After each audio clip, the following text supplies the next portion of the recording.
तुमच्यावरती प्रचंड टीका होतीये, तर त्या बाबतीत नेमकं कसली टीका? की महाराष्ट्राची सत्ता स्थापना आहे, 23 तारखेला रिझल्ट लागलेले आहेत आणि मुख्यमंत्री 2-3 मग काय सत्ता स्थापन करताना काय गावाला यायचं नाही असं काय नियम आहे?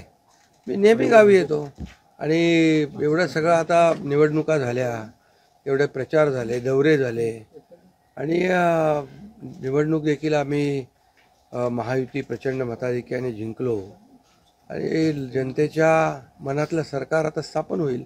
ते लोकांनी भरभरून प्रतिसाद दिला.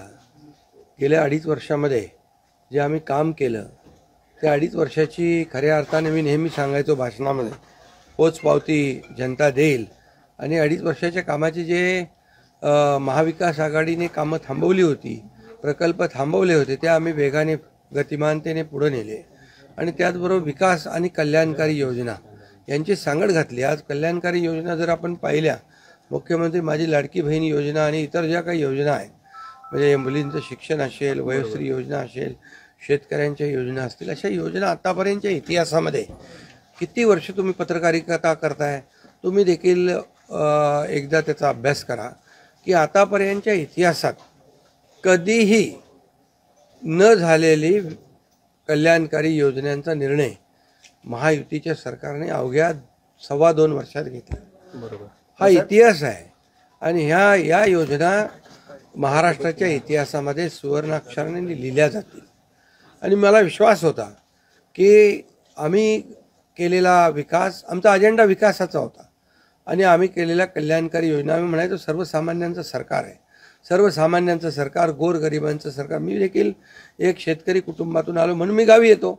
कारण गावी मला आलं की एक वेगळा आनंद मिळतो, माझ्या लोकांमध्ये येतो, लोक भेटतात, माझी शेती आहे, शेतीकडे जातो आणि हा वेगळा एक आनंद मला या ठिकाणी समाधान मिळतं. म्हणून मी देखील एक गरीब परिवारातून, शेतकरी परिवारातून आलो म्हणून मला याची जाणीव आहे, गरिबीची जाणीव आहे, सर्वसामान्यांच्या परिवाराची जाणीव आहे. म्हणून आम्ही ज्या योजना केल्या त्या योजनांचा सर्वसामान्य लोकांना त्यांच्या जीवनामध्ये काही ना काही फायदा झाला.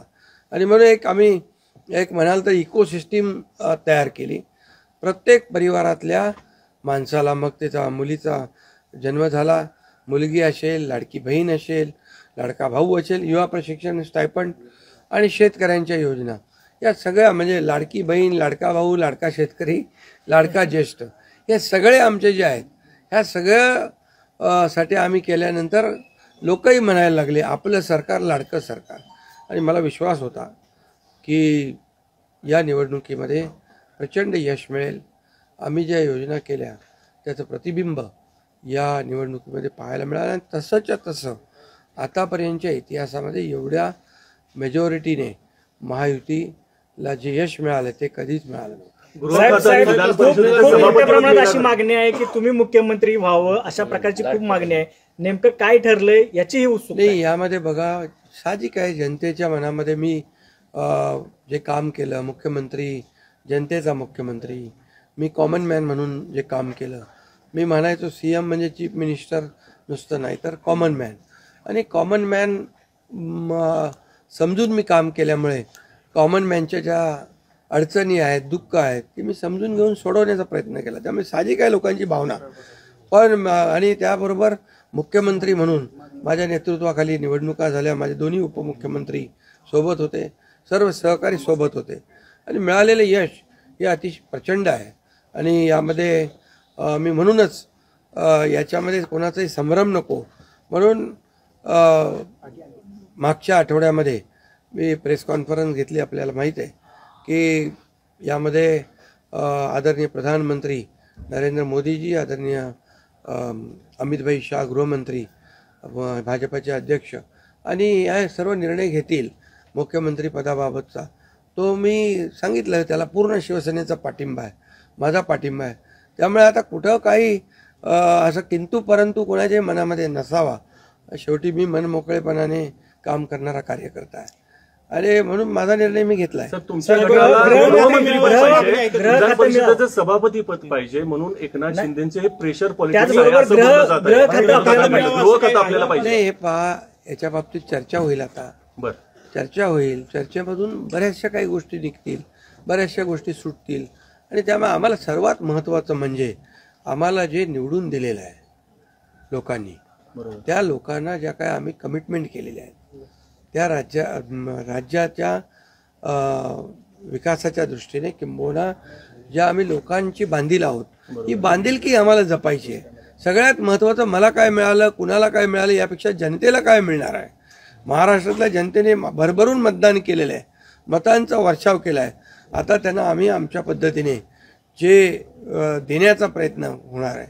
त्यामुळे यामध्ये लोकांच्यासाठी जे करायचं आहे ते आम्ही करणार. उपमुख्यमंत्री पदासाठी श्रीकांत शिंदेचं नाव समोर येते आपल्या गटाकडनं, ही गोष्ट खरी आहे का? नाही बघा, चर्चा अजून सुरू आहे. चर्चा खूप, आता तुम्हीच चर्चा करत असता बरं का? तुमच्या चर्चा खूप जास्ती असतात. त्यामुळे तुम्हाला एकच सांगतो, माझ्या प्रश्नाचं उत्तर राहिले. तुम्हाला एकच सांगतो, या सर्व चर्चा आहेत. आता एक बैठक आमची अमित भाईंच्या बरोबर झालेली आहे, दुसरी एक बैठक आमची होईल तिघांची, आणि त्या बैठकीमध्ये खूप साधक बाधक चर्चा होईल आणि त्यामधून योग्य तो निर्णय या महाराष्ट्राच्या हिताचा. बघा, आमच्यामध्ये तुम्हाला मी सांगतो, या जनतेने आम्हाला भरभरून दिलेलं आहे. जनतेला असं वाटता कामा नये की आम्ही सत्ता दिली, सरकार म्हणजे एवढी मेजॉरिटी दिली, आता चांगलं सरकार स्थापन व्हावं, जी अपेक्षा जनतेची आहे ती आम्ही पूर्ण करणार. आणि आम्हाला जनतेबरोबर आम्ही उत्तरदायित्व आहोत. त्यामुळे लोक काय बोलतात, विरोधक काय, आता विरोधकांना काय काम राहिलंय का? काय राहिलंय बाकी? सध्या ईव्हीएम वरती चाललंय त्यांचं. आता ते काय, आता ईव्हीएम म्हणजे आता याच्यामध्ये मी एकच तुम्हाला सांगतो की आमच्यामध्ये कुठलाही काही समन्वयाचा अभाव नाही. समन्वयाने काम सुरू. मी तर माझी जाहीर भूमिका परत मला मांडण्याची गरज नाही. मी तर बुधवारी जो प्रेस कॉन्फरन्स घेतली त्यात सगळी भूमिका स्पष्ट मांडलेली आहे. आणि लोकांना आता काय, विरोधकांना काम नाही, विरोधी पक्षनेताही होता येत नाही, एवढी देखील संख्याबळ नाही, एवढं भरभरून प्रेम लोकांनी दिलं आहे. त्यामुळे आता ईव्हीएम आणि या सगळ्या गोष्टींची चर्चा चालू आहे. बघा, झारखंडमध्ये ते जिंकले तेव्हा काय ईव्हीएम चांगलं होतं का?